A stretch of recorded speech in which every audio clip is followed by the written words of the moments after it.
Thank you, Dick, and thanks everybody for coming today. I'm going to talk about surface repairs and overlays, the properties, basically the testing of materials. But first, repair material selection is an informed compromise. It's always a balancing act. Different repair types require different material properties. And the subject of my talk today is how to determine those properties, especially for surface repairs and overlays. When looking at a repair, one option is always replacement. Tear it down, start over. Another option is to repair it, to do a partial repair, vertical and overhead. Top surface repairs.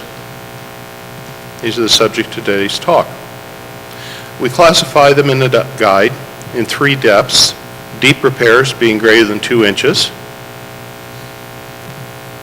Shallow repairs being from 1/8 to 2 inches. And thin repairs less than 1/8 of an inch thick. Compatibility is also an issue with repairs. The ICRI concrete repair terminology defines compatibility in 3 parts. The first, a balance of physical, chemical, and electrochemical properties and dimensions between a repair material and the existing substrate.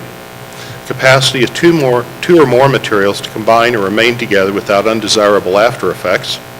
And finally, mutual tolerance. Compatibility, in my opinion, should be to repair concrete with a similar material to the concrete as possible, unless there's a good reason.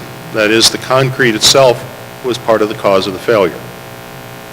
If you know why the concrete needed repair, hopefully you can keep the number of repairs to a single time, that is, achieving durable repairs.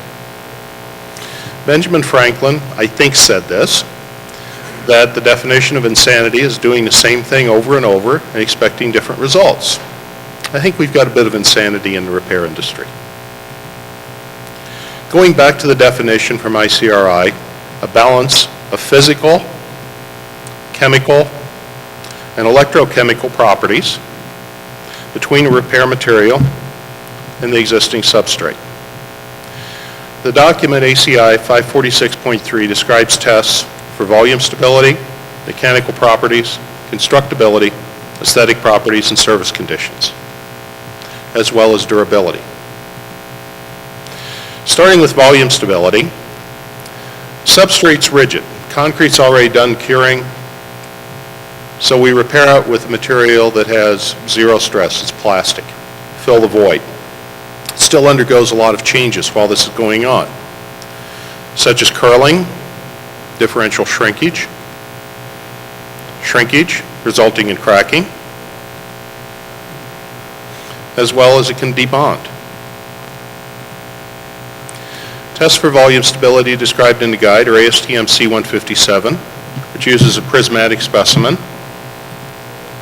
Also, ASTM C596 is described, which allows one to extrapolate the prismatic specimen's volume change to an ultimate value. ASTM C806 is also described. This is used for expansive cements, type K cements, and expansive materials. Provides some restraint. The restraint is achieved through a piece of steel through the prism that's capped on the ends, and this simulates the steel to binder ratio of many types of repairs in construction. ASTM C827 is for height and expansion in the plastic state. This comes out of the grouting industry. Cylinder is cast. A beam of light through a magnifying system is used to project the image of a ball it's floating half suspended in the material, projects the image under magnification. Also, and this is fairly important, the datasheet protocol is mentioned in the document. And it says to test things per ICRI 03740. That's the datasheet protocol. It provides a curing regimen, and it levels the playing field. And it says test all materials in the same size specimen. One thing you learn by running a lot of tests is kind of the idiosyncrasies of the test. One way of cynically saying that is how to cheat. One way to cheat on shrinkage tests for 157 is to use a large beam, report the values early on. You're done. It looks beautiful. However, to extrapolate it on to ultimate shrinkage, it takes a long time, over a year typically. And mortars and concrete shrink at different rates. They may produce similar ultimate expansions or not. The only way to tell it is to test. So by testing with the same size specimen, the same curing regimen, it allows a comparison of the volume change properties of these materials. Another very interesting test that's fairly new is ASTM C1581. It's a test for cracking resistance. This test, again, follows a curing regimen up until the time the specimen is cast or put under test. Basically, it starts out with a steel ring with strain gauges attached, and an outer mold is used to form a donut-shaped specimen. The outer mold is stripped, the top surface is waxed, so drying can only occur from the outside in. Shrinkage then happens. The testing is at standard laboratory conditions, the temperature and humidity. That shrinkage forces a compression on the inner steel ring, which is picked up by the strain gauges. The steel ring resists, inducing creep into the material. Finally, it cracks. Also, in the references to the test method, it breaks it out into potential for cracking, both based on how long it takes for the sample to crack in the test or the stress rate buildup of the sample if it goes beyond 28 days. The test combines not only drying shrinkage, but tensile creep and tensile strength. This is a step in the right direction, in my opinion. We also, in the guide, describe modulus. Modulus is tested per ASTM C469. A compressive specimen is loaded and the deformation is measured. It uses a chord modulus at a strain corresponding to 40% of the ultimate strength. Another type of modulus is also described, ASTM C580. There's 3 methods used, but it's all flexural modulus. And this is a secant modulus, and we describe the difference between these two. This tends to be used more for polymeric materials. Also described coefficient of thermal expansion is how the material expands as the temperature rises or shrinks as it decreases. Several methods are used. For cementitious materials, Army Corps of Engineers test method CRD C39 is used. Here the specimen, after undergoing its ultimate shrinkage, is heated to 140 degrees Fahrenheit and stable volume is measured. It is then cooled to 40 degrees Fahrenheit and the volume change measured and a calculation made of the units of length change per unit of length change per degree of temperature. ASTM C531 is also used. Here the specimen begins at nearly boiling, 210 F. It's cooled to 73 F.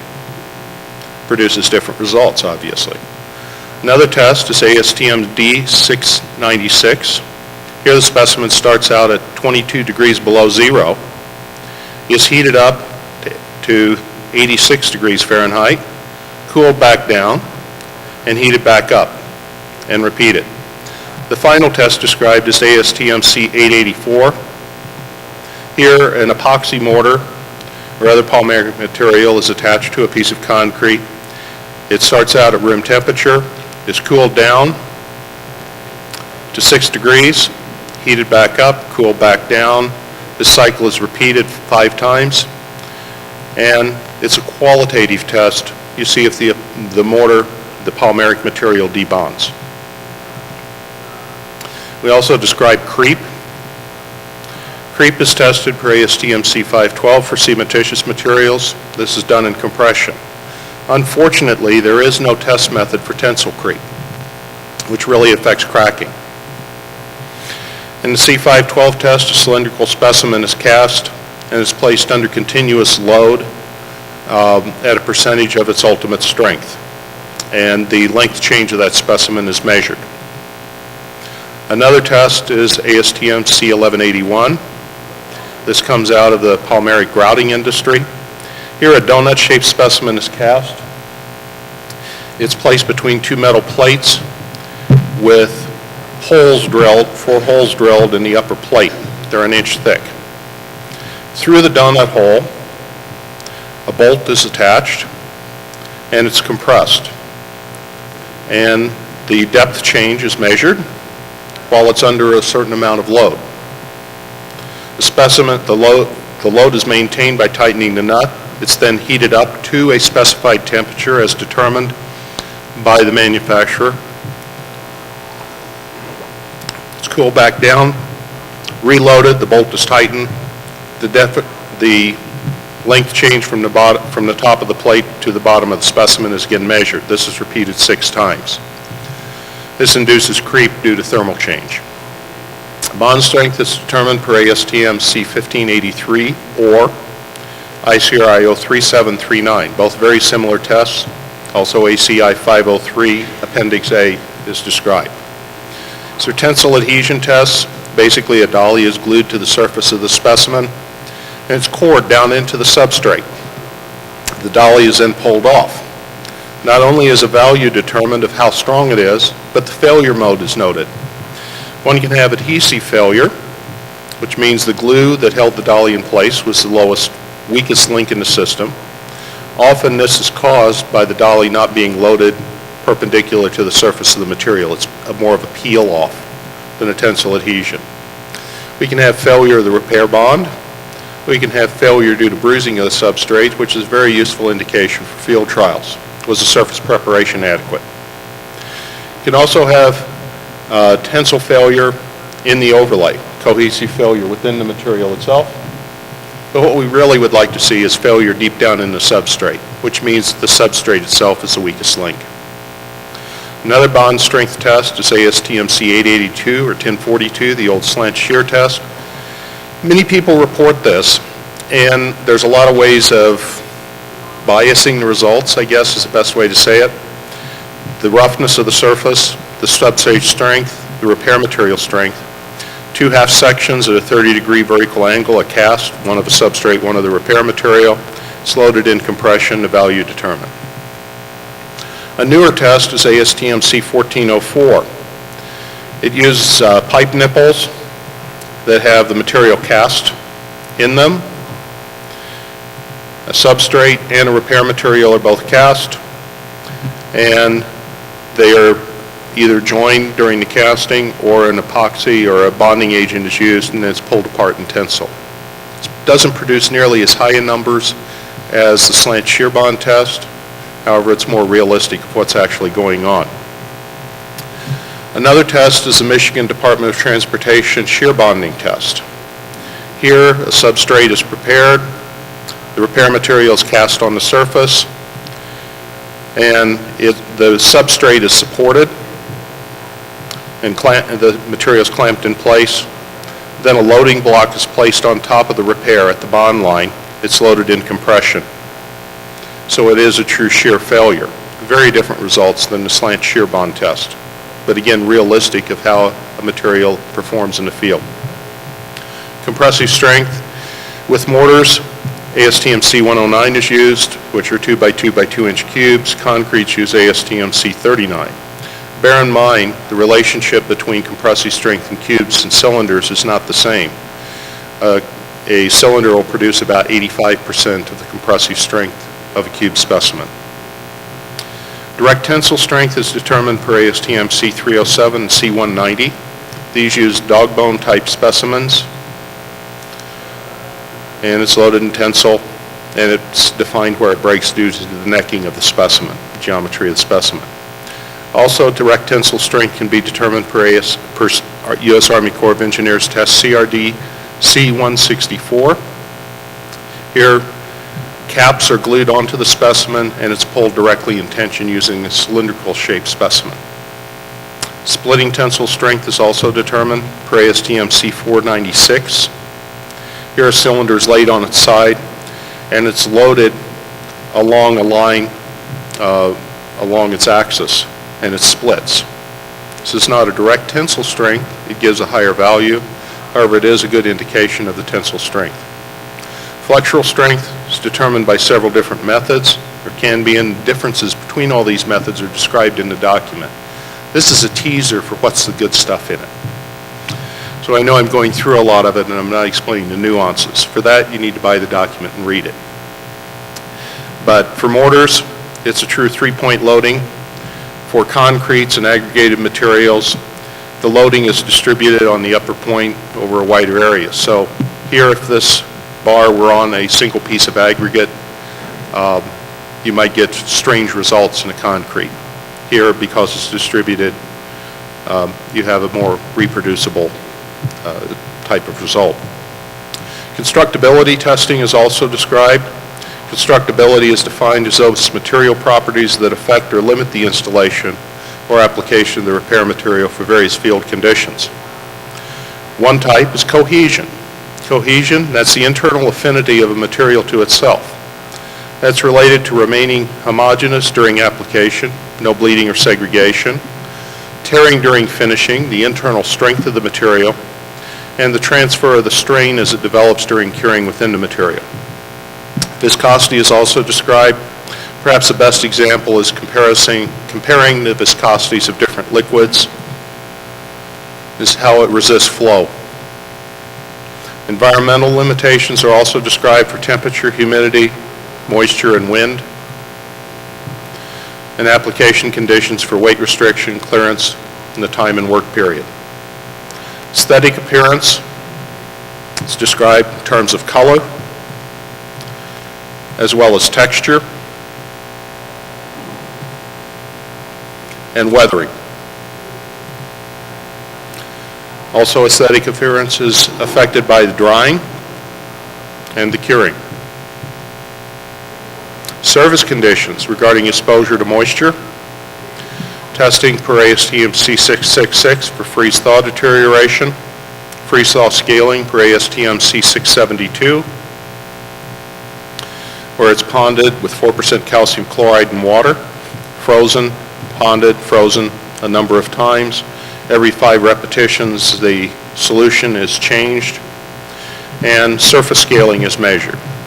ASTM says, give it a rating from 0 to 5.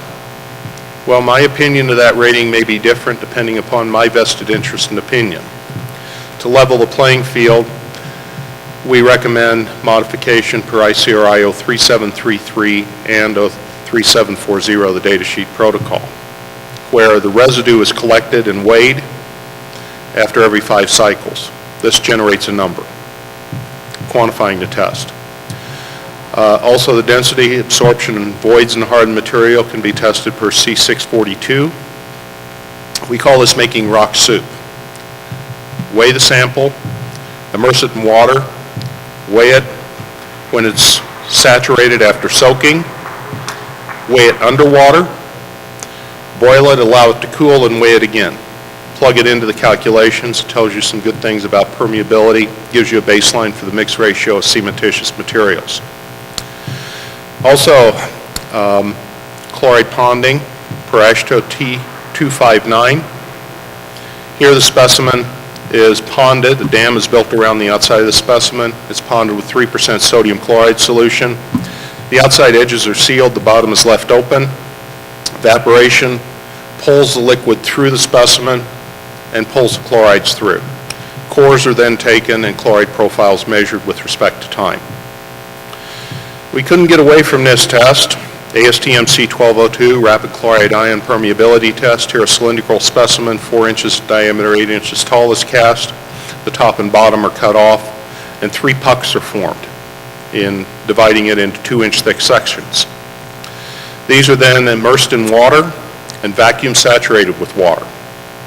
After the vacuum saturation, the specimen on the outside is coated with epoxy. It's then put into a gizmo where electrical current is passed through it with caustic soda on one side, sodium chloride on the other. The intent is to use the electricity to pump through chloride ions. It really tells you more about electrical resistance than chloride ion permeability. When in doubt, go with the chloride ponding test. It's real numbers, my opinion. But the nuances are in the book. Alkali aggregate reaction is also described. It can be evaluated petrographically with ASTM C295. It can be determined volumetrically through these ASTM tests. Or finally, there's another test, ASTM 289, where the material is soaked in a caustic soda solution at elevated temperatures. The change in pH of the solution is measured, as well as the dissolved silica. This test is not really recommended. It's disparaged in the document. Abrasion resistance can be determined for a durability factor. We go through a number of tests, ASTM C779A and C, and ASTM C779B and C944. These all measure different types of abrasion. There's no correlation between the methods. We can go into the nuances of them. Also, 1138 underwater abrasion is measured, and sandblasting abrasion per ASTM C418. So, going back to our initial topic, repair material selection is an informed compromise. Sir Francis Bacon said, knowledge is power. Be informed about what's going on. Another way of saying the same thing, no bull. Anyhow, thank you very much. If there's any questions, I'll entertain them.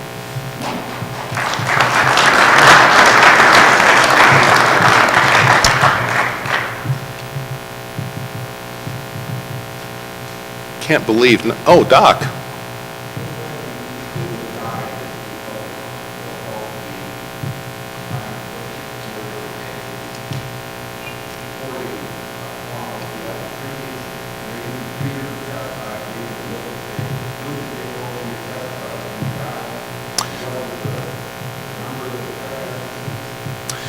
The question is, will the guide help provide guidance on interpreting data sheets that have different test methods and selection of a more appropriate test method? It does. It attempts to do that. It doesn't provide direct guidance as this test method is a better method. All the test methods are relevant in one situation or another, but it does say a lot about what those situations are and what the important properties are for a given situation. So it does make a good attempt at answering that. It's a step in the right direction. Other questions? You're a very well-behaved audience this morning. Thank you very much.